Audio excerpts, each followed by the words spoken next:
तो देखो यार, हम लोग पढ़ रहे थे समयोता, ठीक। समयोता का पहला प्रकार पढ़ लिए थे, क्या पढ़ लिए थे? आयनन समयोता। दूसरा ये ना लो, हाइड्रेट समयोता, दूसरा वाला hydrate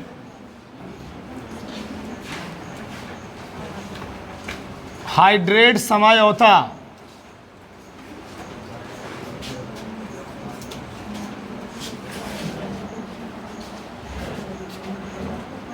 hydration isomerism, hydration isomerism.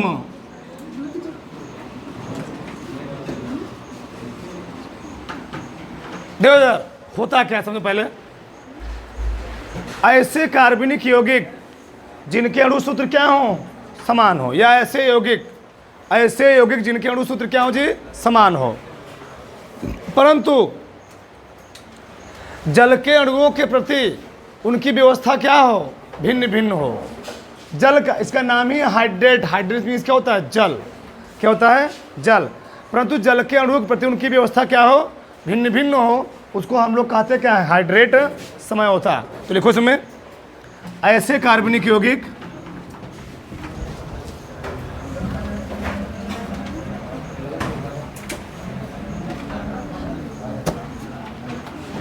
लिखो, ऐसे यौगिक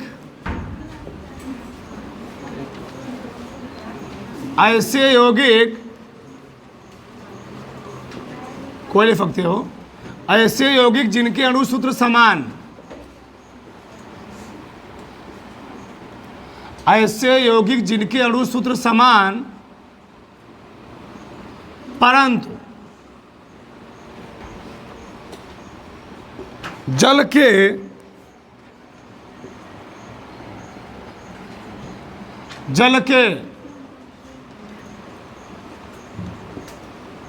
अणुओं के प्रति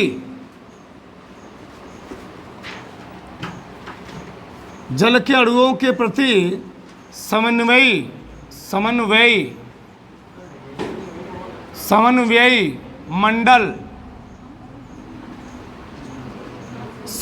मंडल और आयनिक मंडल में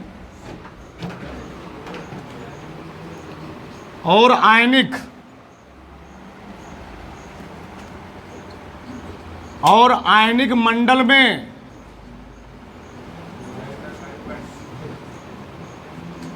अणुओं की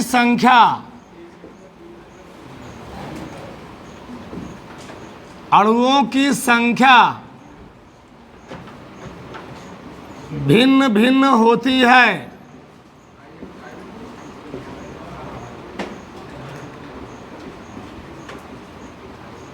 अणुओं की संख्या भिन्न भिन्न होती है। हाइड्रेट समयोता,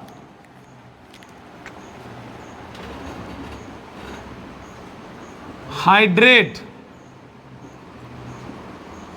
समयोता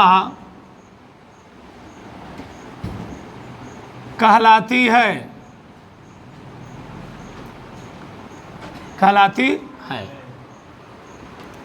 पहले को लिखो मत, पहले समझो इधर क्या लिखा गया। ऐसे यौगिक जिनके अणु सूत्र समान हो, जिनके अणु सूत्र क्या हो? समान हो, परंतु जल के अणुओं के प्रति समन्वयी मंडल। ये तो समन्वयी मंडल कहाँ तक होता है? समन्वयी मंडल क्या होता है? गुरु कोष्ठक के अंदर वाले भाग हम लोग कहते क्या हैं? समन्वयी मंडल। और गुरु कोष्ठक के बाहर वाले भाग हम लोग कहते क्या हैं? आयनिक मंडल। स्टार्टिंग में सब समझाया गया है, ठीक। जल के अणुओं के प्रति समन्वयी मंडल और आयनिक मंडल में अणुओं की संख्या क्या होती जी? भिन्न भिन्न होती है। उसको हम लोग कहते क्या हैं? हाइड्रेट समयोता। जैसे मान लो ये हमको पहला कंपाउंड दिया गया है CrCl3 × 6H2O कि क्या होते हैं? 3 हाइड्रेट समयोता होते। कैसे समझो? पहला क्या है? एक क्रोमियम है। क्रोमियम यहाँ पर सेंट्रल एटम है। क्या जी? क्रोमियम यहाँ पर सेंट्रल एटम है। इस सेंट्रल एटम के साथ कितने हाइड्रोजन के अणु जुड़े हुए हैं? 6। हाइड्रोजन नहीं, जल के अणु। कितने जल के अणु जुड़े हुए हैं? 6।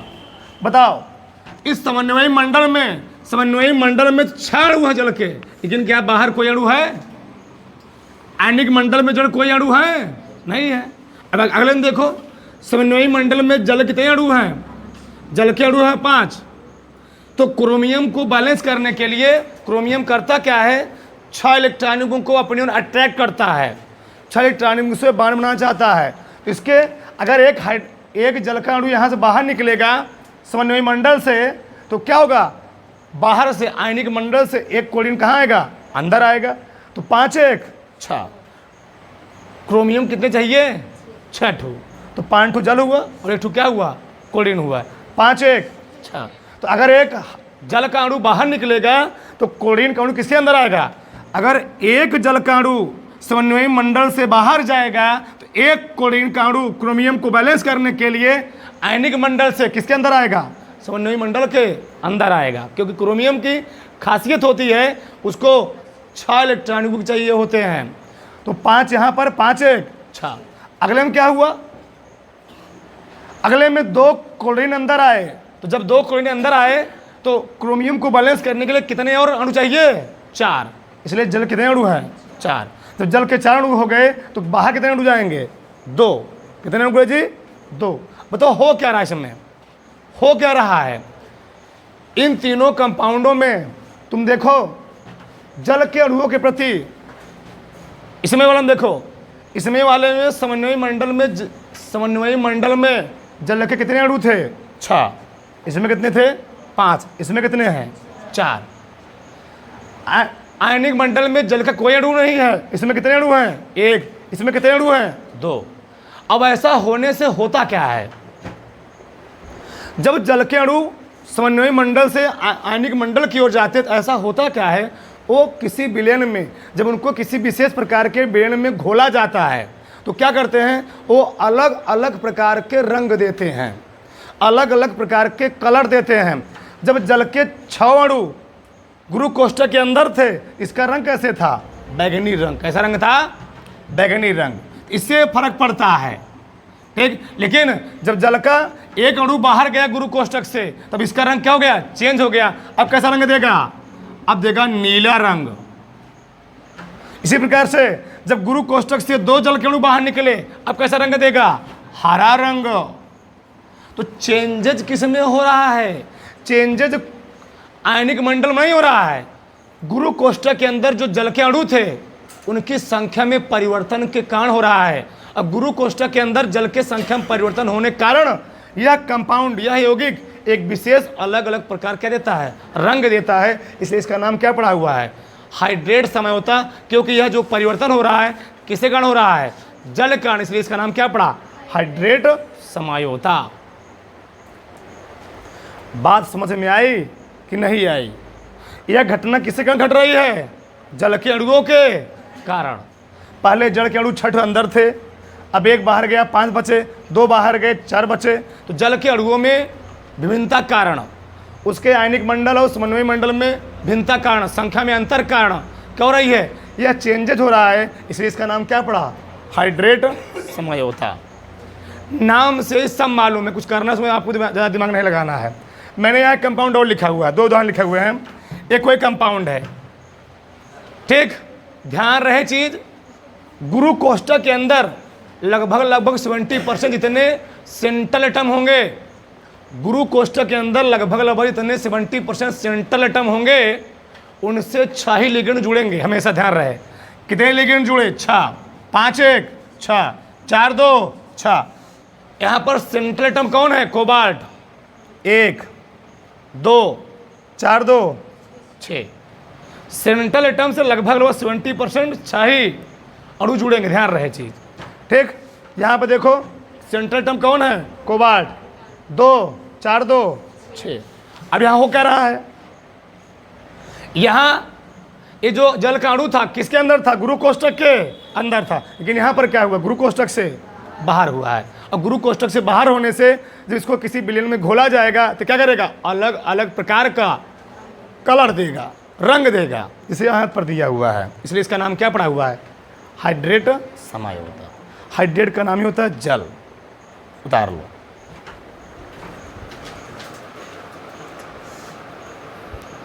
इसी में एक पॉइंट और लिख लेना, जो ध्यान से, ये जो लगाया गया डॉट, क्या लगाया गया जी, डॉट लगाया ना, इस डॉट का बहुत विशेष महत्व है।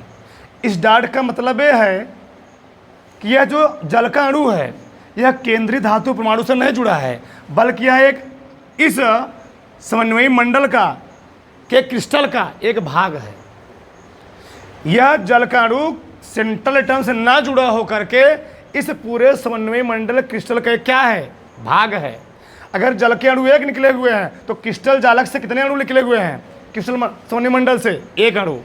अगर जल के दो अणु निकले हुए हैं तो ये केंद्रीय परमाणु से नहीं बल्कि किससे, ये जो क्रिस्टल है उससे कितने अणु निकले हुए हैं, दो। नीचे लिख लेना, लिखो उतारो डॉट, नोट लिख लेना इसको।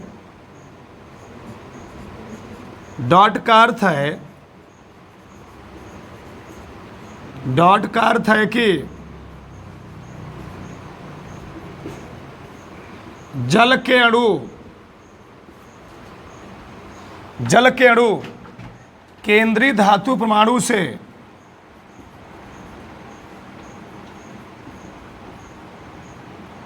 केंद्रीय धातु परमाणु से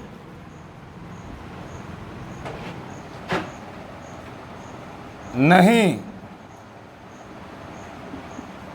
जुड़े होते हैं,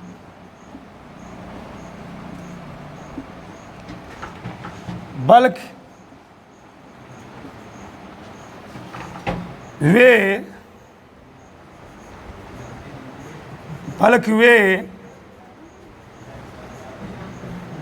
क्रिस्टल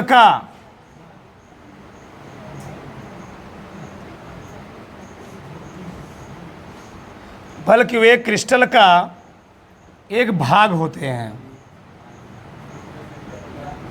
एक भाग होते हैं। बस साठ कर निकलो।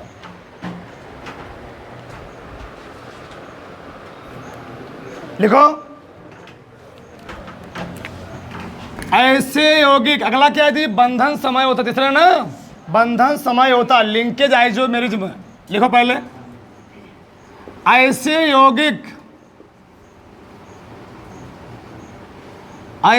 यौगिक जिनके अणुसूत्र समान, जिनके अणुसूत्र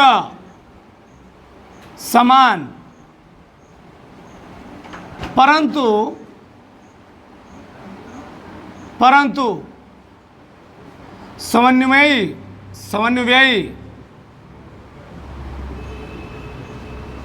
समन्वयी मंडल में,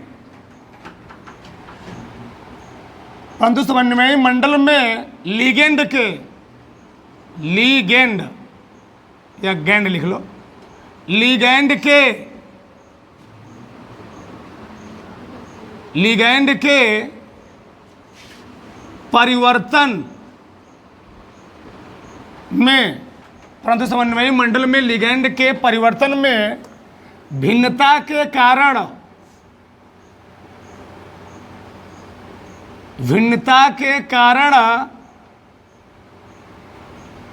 व्यवस्था अलग अलग या भिन्न भिन्न होती है,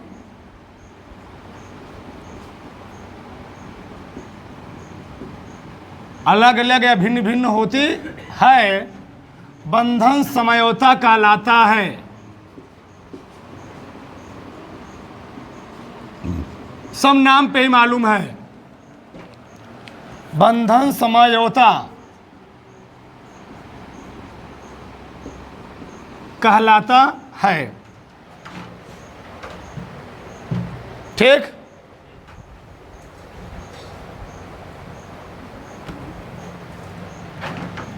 उसमें लिख लो नीचे करके, अथवा करके, अथवा ऐसे यौगिक जिनमें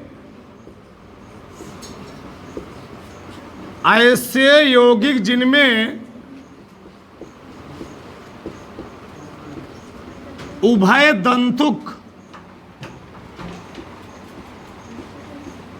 दंतुक लिगैंड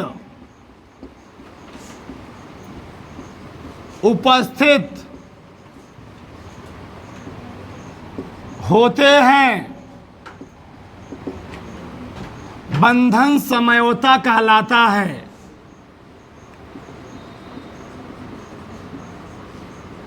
बंधन समयोता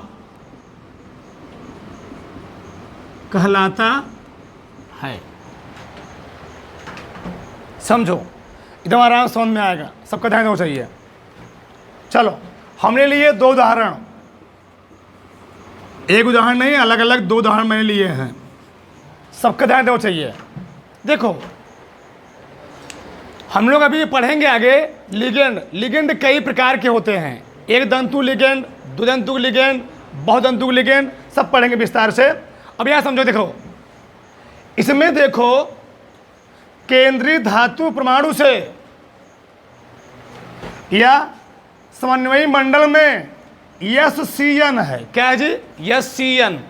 SCN को हम लोग कहते हैं थायोसाइनो। क्या बोलते हैं? थायोसाइनो। क्या बोलेंगे? SCN हम लोग क्या बोलते हैं? थायोसाइनो। SCN ऐसे होता है। SC के साथ सिंगल बॉन्ड जुड़ा हुआ होता है, परंतु कार्बन के साथ ट्रिपल बॉन्ड से। जब ऐसे होता है तो इसको हम लोग बोलते हैं थायोसाइनो। क्या बोलते हैं? थायोसाइनो। जब यस आगे रहे, बहुत ध्यान से समझना, सब समझ में आएगा। जब यस आगे रहेगा तो उसको हम लोग कहते हैं थायोसाइनो। पूरा परमाणु वही है, अब थोड़ा मैंने स्ट्रक्चर चेंज कर दिया, NCS कर दिया। क्या कर दिया जी? बताओ, वही एक अलग अलग है, वही है ना? वही है, लिगेंड वही है। लिगेंड इसमें कौन है? SCN। इसमें कौन है? NC। यस, ये लिगेंड है। अब बताओ, यहाँ पर इधर सिंगल बॉन्ड से, इधर क्या? ट्रिपल बॉन्ड से। अब इसका नाम थायोसाइनो नहीं होगा, इसको हम लोग क्या बोलेंगे? आइसोथायोसाइनो। आइसोथायो क्या बोलेंगे जी? साइनो। आइसोथायोसाइनो बोलेंगे। ठीक, तो जब ये CN रहेगा उसको हम लोग क्या बोलेंगे? साइनो। और जब NCS रहेगा उसको हम लोग क्या बोलेंगे? थायोसाइनो। और इसको हम लोग कहते हैं उभय दंतुक लिगेंड। क्या बोलते हैं? उभय दंतुक लिगेंड। बोलो मत, यह है उभय दंतुक लिगेंड। शॉर्टकट में परिभाषा समझ लो, ऐसे यौगिक जिनमें उभय दंतुक लिगेंड उपस्थित होते हैं। उभय दंतुक लिगेंड का मतलब ये है कि एक ही समान प्रकार के अणु रहेंगे, लेकिन उनमें जो बाइंडिंग रहेगी क्या रहेगी? अलग अलग रहेगी। ठीक, उसको हम लोग क्या बोलेंगे? उभय दंतुक लिगेंड। बताओ, इसमें कौन सा उभय दंतुक लिगेंड है? SCN, थायोसाइनो। इसमें कौन सा है? NC, yes, isothiocyano. तो जिसमें उभय दंतुक लिगेंड होते हैं, मतलब एक जैसे लिगेंड होते हैं, उसको हम लोग क्या बोलेंगे? बंधन समयोता। ये ऐसे बोल दो, जिनके अणु समान हो परंतु समन्वय मंडल में लिगेंड के परिवर्तन के। यहाँ पर लिगेंड परिवर्तन हो रहे नहीं जी, यहाँ पहले था SCN, यहाँ पर क्या हो गया? NC। यस, लिगेंड में परिवर्तन और चेंजेज। पहले लिगेंड का नाम था थायोसाइनो, अब क्या नाम हो गया? आइसोथायोसाइनो। तो लिगेंड में चेंजेज हो रहा है, परिवर्तन हो रहा है, और इसी परिवर्तन हम लोग क्या बोलते हैं? Linkage isomerism. आगे देखो, जब NO2 था, इसका नाम क्या था? नाइट्रो। परंतु लिगेंड में परिवर्तन कारण NO2 से किसमें चेंज हो गया बेचारा? वो NO में। इसका नाम क्या हो गया? नाइट्राइटो या नाइट्रिटो डायथकल। नाइट्राइटो। बताओ, परिवर्तन किसमें हो रहा है? अमोनिया तो वैसे बना है, क्लोरीन तो वैसे बना है, तो परिवर्तन किसमें हो रहा है? इस समन्वय मंडल में कौन एक लिगेंड में परिवर्तन हो रहा है। पहले NO2 था, अब क्या बन गया? ONO बन गया। और ONO बनने से इसका नाम क्या हो गया? चेंज हो गया। तो लिगेंड में परिवर्तन हो रहा है, और किसके अंदर? समन्वय मंडल के अंदर, गुरु कोष्ठक के अंदर। या इसको हम लोग कहते हैं दोनों को उभय दंतुक लिगेंड। ऐसे समझ लो, ये दोनों क्या है? उभय दंतुक लिगेंड। अच्छा, मैं इसका थोड़ा स्ट्रक्चर बनाता हूँ। स्ट्रक्चर कैसे बनेगा देखो। बताओ, सेंट्रल एटम इज कौन? कोबाल्ट। Central atom cobalt. कितने अमोनिया जुड़े हैं इससे? 5।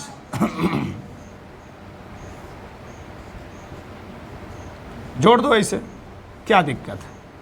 NH3, NH3, NH3, ठीक, चलो सही होना चाहिए था। 1 मिनट।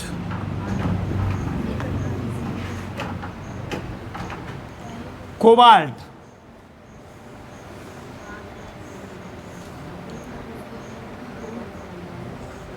एक, 2, 3, 4, 5, बोलो मत। NH3, NH3, NH3, NH3, NH3, बचा बचा रखो। NO2। अब देखो NO2 कैसे जुड़ेगा। NO2 भी माते तुमको हम। CO, परिभाषा लिख रही हो, उदाहरण बनाओ, उदाहरण लिखो। 1, 2, 3, 4, 5।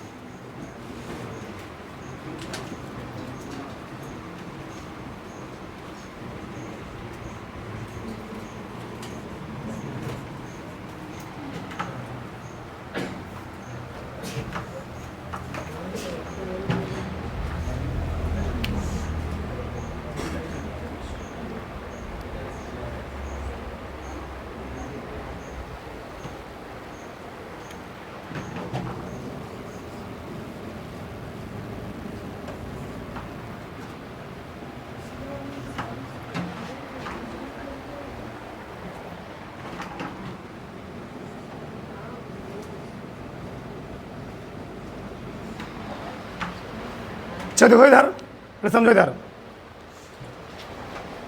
सबका ध्यान इधर देखो। बताओ सेंट्रल एटम इसमें कौन है जी? कोबाल्ट। इस कोबाल्ट से अमोनिया कितने लिगेंड जुड़े हुए थे? कितने अणु? 5। NO2 है। NO2 जो जुड़ा हुआ है इस केंद्रीय परमाणु से NO2, बहुत ध्यान से समझना, सेंट्रल एटम कोबाल्ट है। इस कोबाल्ट से पहले नाइट्रोजन जुड़ा, फिर नाइट्रोजन में कौन जुड़े हुए हैं? 2 ऑक्सीजन। नाइट्रोजन की वैलेंसी होती है 3, तो यहाँ डबल बॉन्ड बना, यहाँ सिंगल बॉन्ड बना, सही है। लेकिन यहाँ पर क्या हुआ है? यहाँ तुम देखो, इस कोबाल्ट से नाइट्रोजन ना जुड़, क्या जुड़ा हुआ है? ऑक्सीजन। और यहाँ पर हुआ NO2, यहाँ पर क्या हुआ? ONO। NO2 होने से इसका नाम क्या पड़ा? नाइट्रो।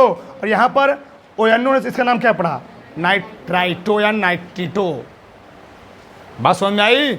तो उभय दंतुक लिगेंड में परिवर्तन कारण, या जिसमें उभय दंतुक लिगेंड होते हैं या लिगेंड में परिवर्तन कारण जो समझौता उत्पन्न होता है, इसको हम लोग क्या बोलते हैं? बंधन समझौता।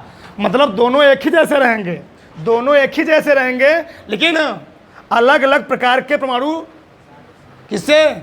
सेंट्रल एटम से जुड़ेंगे।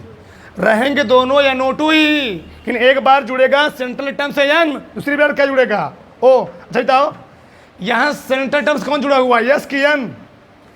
यहाँ जुड़ा सेंट्रल एटम से S, लेकिन क्या यहाँ S जुड़ा हुआ है? यहाँ कौन जुड़ा है? N। ऐसा क्यों हो रहा है? लिगेंड के परिवर्तन के कारण। उतरो फटाक से।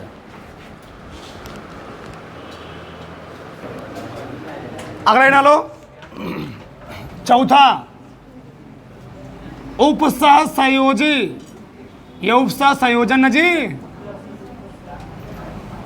उपसह संयोजन समयोता, फटाक लिखो, समयोता, ठीक। Coordination isomerism, coordination isomerism. इतना विस्तार से समझाया जा रहा है, न समझ में तो बेकार हो। कई उदाहरण के साथ समझाया जा रहे हैं। देखो यार, पहले परिभाषा लिख ही लो। ऐसे कार्बनिक यौगिक या ऐसे यौगिक, कार्बनिक मत लिखा करो, कार्बन इसमें नहीं है। ऐसे यौगिक, ऐसे यौगिक जिनके जिनके अणु सूत्र समान, जिनके अणु सूत्र समान, परंतु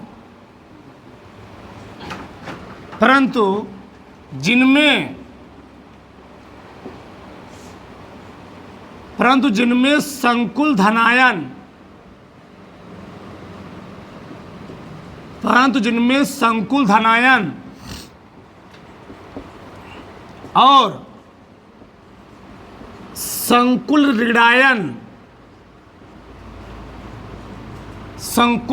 ऋणायन के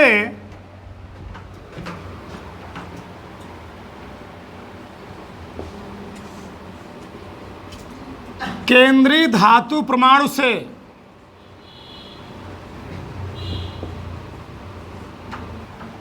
जिनमें संकुल धनायन और संकुल ऋणायन के केंद्रीय धातु परमाणु से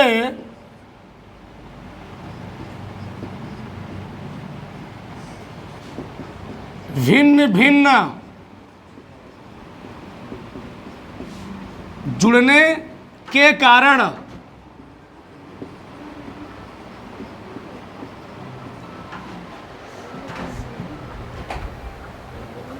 भिन्न भिन्न जुड़ने के कारण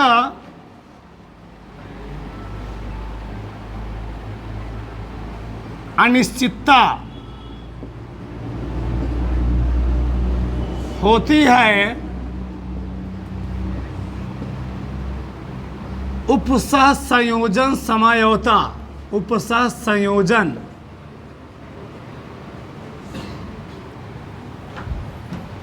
समयोता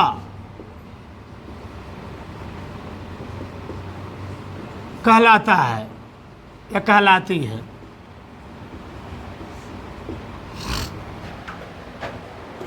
देखो यार, समझो, सबका ध्यान इधर।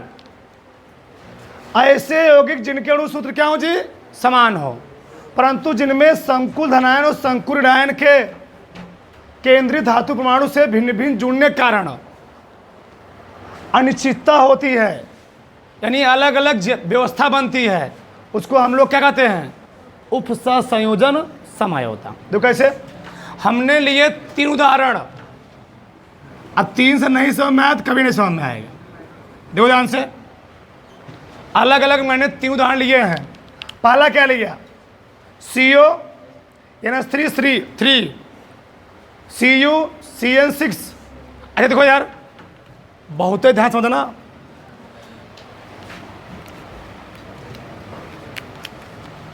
यहां पर सेंट्रल एटम कौन है, यहां सेंट्रल एटम कोबाल्ट है, और इस सेंट्रल एटम कोबाल्ट से कौन लिगेंड जुड़ा हुआ है, NH3। किंतु तुम इधर जाके देखोगे, सेंट्रल एटम कोबाल्ट से NH3 नहीं जुड़ा होगा, बल्कि अगले समन्वयी मंडल का लिगेंड से जुड़ा हुआ होगा। मैं देखे, यहां पर कोबाल्ट से जुड़ गया है ना साइनाइड, और यहां कापर से पहले साइनाइड जुड़ा था, अब क्या जुड़ गया है, कुछ परिवर्तन तुमको दिख रहा है। मतलब केंद्रीय धातु परमाणु से पहले अलग प्रकार का लिगेंड जुड़ा था, अब क्या जुड़ गया, अलग प्रकार का लिगेंड। ऐसा जो इसको हम लोग कहते हैं क्या, संकुल धनायन और संकुल ऋणायन। ये हो क्यों रहा है, संकुल धनायन और संकुल ऋणायन कारण पहले कोबाल्ट से अलग प्रकार का लिगेंड जुड़ा था, अब यहाँ क्या जुड़ा, कोबाल्ट से अलग प्रकार का लिगेंड। यहाँ कापर से अलग प्रकार का लिगेंड जुड़ा था, यहाँ पर क्या हो जी, अलग प्रकार का लिगेंड जुड़ा। जब केंद्रीय धातु परमाणु में परिवर्तन कारण क्या होता है, अलग अलग प्रकार के लिगेंड जुड़ते रहते हैं, उसको हम लोग कहते क्या है, उपसह संयोजन समयोता। ऐसे वो फक्त कोई दिक्कत नहीं है। और नीचे देखो, अगर आप भी नहीं समझ तब बेकार तुम बताओ, कोबाल्ट से कौन लिगेंड जुड़ा, NH3। क्या वो उधर जुड़ा हुआ वो चीज, कोबाल्ट से यहाँ जुड़ा हुआ है NH3, इधर क्या जुड़ा हुआ है, डाइक्रोमेट है, क्या जानोगे, नहीं डाइक्रोमेट नहीं है, आगे जानोगे इसको, एक क्रोमियम है। क्या हुआ जी, यहाँ पर दूसरा जुड़ा है, नहीं जुड़ा है, यहाँ पर क्रोमियम से अलग परमाणु, यहाँ पर क्रोमियम से अलग परमाणु। यहाँ देखो, कापर से कौन जुड़ा हुआ है, अमोनिया। क्या कापर इधर अमोनिया जुड़ा हुआ है, देखो इधर कापर से कौन जुड़ा जी, इधर कौन जुड़ा हुआ है, कापर से इधर अलग प्रकार का लिगेंड, और उधर कापर से कौन जुड़ा हुआ है, क्लोरीन। प्लेटिनम से कौन जुड़ा, क्लोरीन, इधर प्लेटिनम से कौन जुड़ा, अमोनिया। बताओ, लिगेंड में परिवर्तन हो रहा नहीं हो रहा है, हो रहा है। इसी को हम लोग क्या बोलेंगे, उपसह संयोजन समय। उधर फटाक से,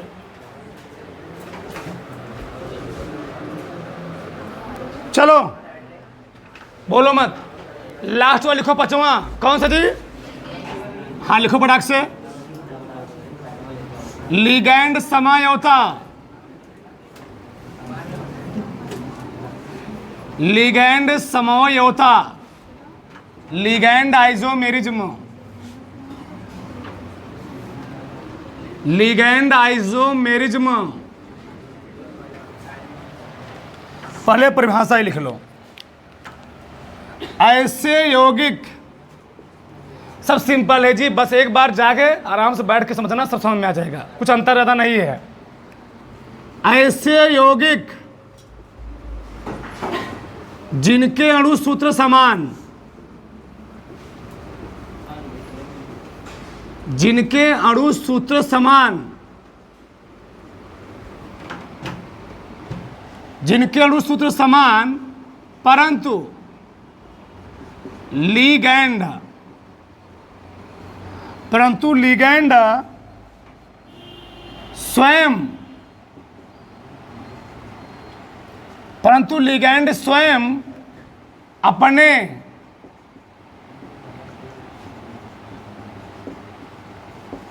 स्थान में परिवर्तन, स्थान में परिवर्तन, विशेष ध्यान रहे, परंतु लिगैंड स्वयं, परंतु लिगैंड स्वयं अपने स्थान में परिवर्तन के कारण,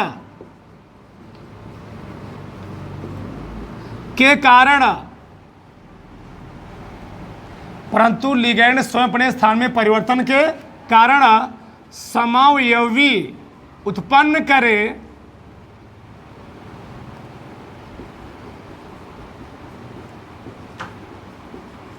तो इसे लिगैंड समझौता कहते हैं। समझौता कहते हैं। एक बार देखो, आगे पूरा चैप्टर पढ़ोगे तुम, ठीक? देखो ध्यान से।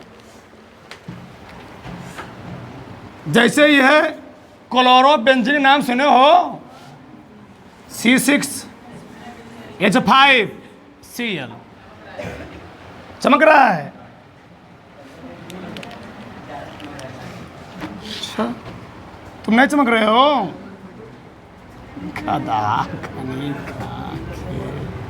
इधर देखो, शांत रहो, शांत। चलो,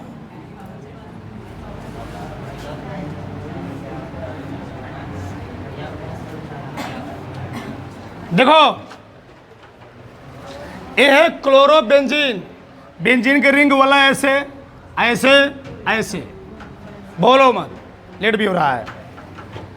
अगर बेंजीन के रिंग में मान लो OH है, इसका नाम हो गया आर्थोक्लोरोफिनाल। यहां पर मैंने जोड़ दिया OH भी, ठीक? बोलो मत, OH। शांत रहो, बोलो शांत रहो। यहां मैंने जोड़ा क्लोरीन, पीछे थोड़ा मचुआ खड़ा कर दूंगा। मैंने यहां क्लोरीन जोड़ा, यहां क्लोरीन जोड़ा, अलग नाम, और यहां क्लोरीन जोड़ोगे, अलग नाम। जब क्लोरीन जुड़ेगा पहले वाले स्थान पर, पहले स्थान पर, इसका नाम होता है आर्थो। क्या नाम होता है? आर्थो। और पूरा नाम होगा आर्थोक्लोरोफिनाल। जब क्लोरीन जुड़ेगा दूसरे नंबर पर, एक नहीं, एक यहां गिनेंगे, 1 2, दूसरा नंबर हुआ है नंबर 2, 1 2 3, तीसरे नंबर पर, इसको हम लोग कहते हैं मेटा। क्या कहते हैं? मेटा, ठीक? इसका नाम क्या हो गया? मेटाक्लोरोफिनाल, मेटाक्लोरोफिनाल। और जब चौथे में जुड़ेगा, इसको हम लोग बोलेंगे पैरा। क्या बोलेंगे? तो नाम क्या हो जाएगा? पैराक्लोरोफिनाल। अब बताओ, इसमें लिगेंड कौन है? क्लोरीन। लिगेंड अपने स्थान में परिवर्तन कर रहा है, नहीं कर रहा है? पहले क्लोरीन जुड़ा था आर्थो पर, अब कहाँ जुड़ा? मेटा पर। अब कहाँ जुड़ा? तो जब लिगेंड अपने स्थान में परिवर्तन करें, समय भी उत्पन्न करे, उसी को हम लोग कहते क्या है? लिगेंड समय। तीनों का फार्मूला देखो, तीनों एक ही है, एक ही उदाहरण है, और तीनों का फार्मूला एक ही होगा, CO CO CO, सब मिले CO CO CO होंगे। H2O5 H2O5 H2O5 C6H4 C6H4 C6H4। लेकिन हेई वाला कोलेडोमा जुड़ा है आर्थो पर, हेई वाला कोलेडोमा जुड़ा है मेटा पर, और हेई वाला पैरा पर। और तीनों का फार्मूला क्या है देख लो, अखिया फाड़ लो, मोतीबिंदु निकाल लो, सब क्या होगा। ये जुड़ा है आर्थो पर, इस पर जुड़ा है, मेटा पर जुड़ा हुआ है पैरा पर। यही अंतर होता है, कुछ होता नहीं है। उतारो फटाक से। अब भी नहीं समझ में, पढ़ाना वहाँ बेकार है। तो Lights, camera, action.